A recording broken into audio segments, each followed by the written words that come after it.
Good morning friends, welcome to my channel Sumita my entertainment channel থেকে আমি সুমিতা বলছি। আজকে তোমাদের জন্য নিয়ে এসেছি ছোলার ডালের ভর্তা। তো ডালটা আমি গরম জল করে তার মধ্যে সেদ্ধ করতে বসিয়ে দিয়েছি।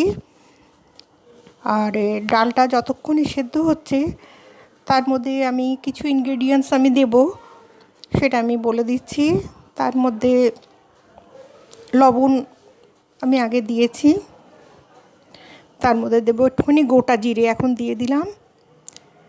গোটা জিরে দেওয়ার পরে এর মধ্যে দেব আমি একটু শুকনো লঙ্কা ছিঁড়ে ওর মধ্যে একটুখানি দিয়ে দিলাম। তোমরা চাইলে এর মধ্যে শুকনো লঙ্কার গুঁড়োও দিতে পারো। এর মধ্যে একটু গোটা গরম মশলা দিয়ে দিলাম, দুটো এলাচ, লবঙ্গ, দারচিনি দিয়ে দিলাম এর মধ্যে। আর এর মধ্যে দেব আমি একটুখানি পেঁয়াজ, একটু সামান্য বড় বড় পিস করে আমি পেঁয়াজগুলো দিয়ে দিলাম। আর দিলাম 1 ইঞ্চি আদার টুকরো আর 5-6 কোয়া রসুন। এগুলো দিয়ে ভালো করে মিক্সড করে এখন এটাকে বয়েল হতে দেব ভালো করে। এটা বয়েল হয়ে যাবে, এটা ঢাকা দিয়ে আমি এটা বয়েল করতে দেব। তারপরে ততক্ষণ আমি এর মধ্যে দেবো আমি সামান্য পরিমাণ, মানে আন্দাজ মতন এই যে হলুদ দেব, সামান্য পরিমাণে হলুদ দিলাম। দেবো পরে যদি লাগে, এটা ভালো করে বয়েল হবে।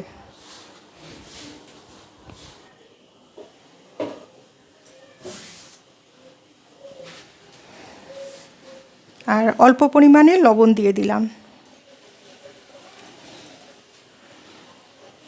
এবার সবগুলো বয়েল হবে। ছোলার ডালটা গরম জলের মধ্যে দিয়ে সামান্য একটুখানি জলটা গরম হলে তার মধ্যে শুকনো লঙ্কা একটা ইয়ে করে দিয়েছি, ছিঁড়ে দিয়ে দিয়েছি।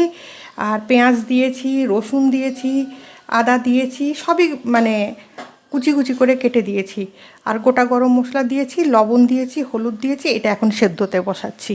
এর পরে পরে যেভাবে স্টেপ বাই স্টেপ আমি দেখাতে থাকবো। ডালটা আমার সেদ্ধ হয়ে গেছে। এই পাশে আমি আবার একটা কড়াই বসিয়েছি। কড়াই বসিয়ে দিয়ে তাতে আমি দেবো এখন আমি একটু সর্ষের তেল।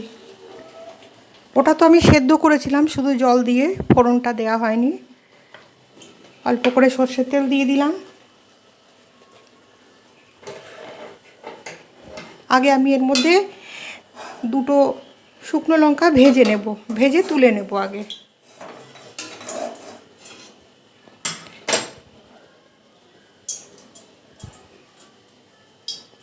শুকনো লঙ্কাটা ভেজে নিচ্ছি।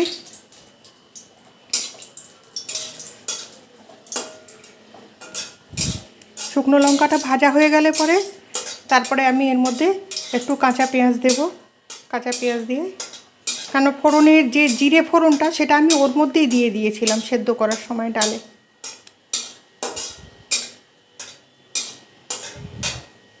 শুকনো লঙ্কা ভাজা হয়ে গেছে।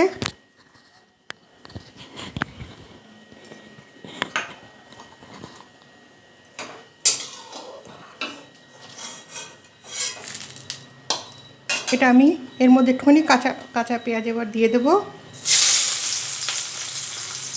ওদিকে ডাল আমার সেদ্ধ হয়ে গেছে।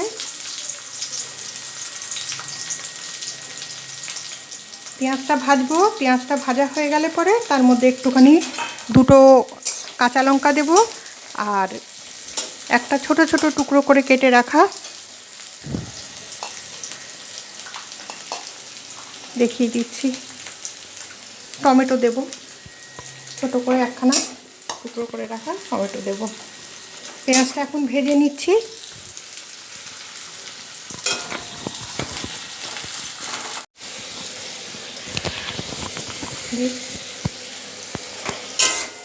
এটা ভাজা হয়ে গেছে। পেঁয়াজের মধ্যে টমেটো দিয়েছিলাম একটা, আর দুটো কাঁচা লঙ্কা। এটা ভাজা ভাজা হয়ে গেছে। এবার আমি ডাল সেদ্ধটা এর মধ্যে দিয়ে দিচ্ছি। মশলা দেওয়া যে ডাল সেদ্ধটা, এটা যদি তোমরা ট্রাই করো তাহলে অনেকে এটা আবার শুকনো দেয়, একদম শুকনো করে, আমি একটু গলিয়েই দিয়েছি।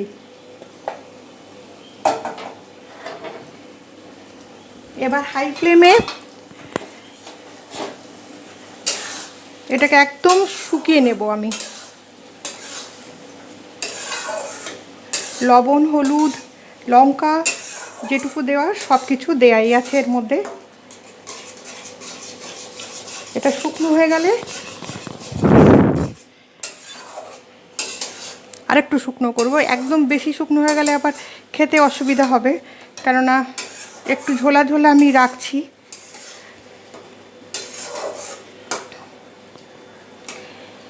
এ হয়ে গেল আমার ছোলার ডালের ভর্তা। আশা করি আমার এই ভর্তা রেসিপিটা তোমাদের ভালো লাগবে। আর ভালো লাগলেও অবশ্যই আমাকে কমেন্টস করে জানিও। তোমরা ভালো থেকো, সুস্থ থেকো।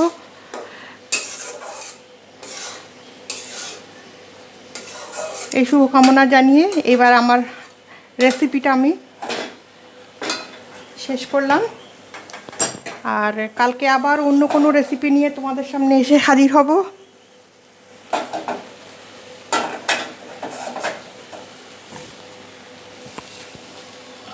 গ্যাসটা আমি বন্ধ করে দিলাম। এটা খেয়ে দেখতে পারো, খুবই সুস্বাদু, খুবই উপাদেয় খাদ্য।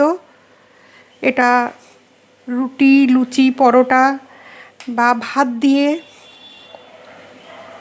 খেতে খুব ভালো লাগে।